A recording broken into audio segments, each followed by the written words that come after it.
Si le musée Grévin a bien plus de 100 ans, les footballeurs ne sont pas si nombreux à avoir eu l'honneur d'y accéder. Les légendes comme Zinedine Zidane y sont bien évidemment représentées, lui qui a même eu droit à 3 versions de sa statue, ou encore les stars actuelles comme Zlatan Ibrahimovic et Kylian Mbappé, mais cela reste réservé à une caste très spéciale de footballeurs. Ce lundi 6 mars, le musée parisien a intronisé l'un des joueurs les plus marquants des 10 dernières années, Antoine Griezmann. Le natif de Mâcon, parti faire ses classes en Espagne du côté de la Real Sociedad au Pays Basque, avant d'exploser sur la scène internationale à l'Atlético Madrid, fait déjà partie, à seulement 31 ans, des légendes de l'équipe de France.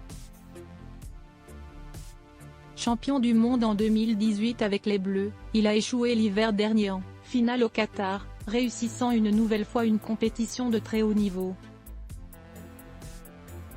Considéré comme l'un des meilleurs attaquants des 10 dernières années, c'est tout naturellement que le musée Grévin lui a fait une place en son sein. Pour l'occasion, celui que l'on surnomme Grisou n'avait pas fait le voyage en solitaire et il avait décidé d'emmener toute sa famille avec lui. Tout sourire, Antoine Griezmann était ravi d'enfin découvrir sa statue et il s'est même dit « choqué », ne trouvant plus ses mots au moment de son passage sur scène.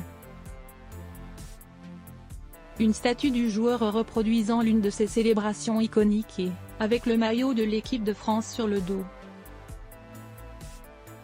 Antoine Griezmann a notamment été choqué par la ressemblance de ses mollets. Au premier rang de la salle, Pure People, présent à l'événement, a pu voir sa femme, Erika Choperena, ainsi que sa mère, Isabelle.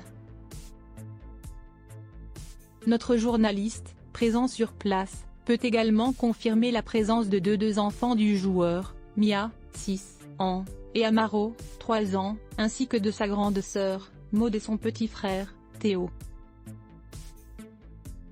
Sa dernière petite fille Alba, était absente, sûrement encore trop petite pour assister à ce genre de soirée. Le père du joueur, Alain, était également de la partie pour entendre le discours d'intronisation prononcé par Stéphane Bern, devant une salle bien garnie.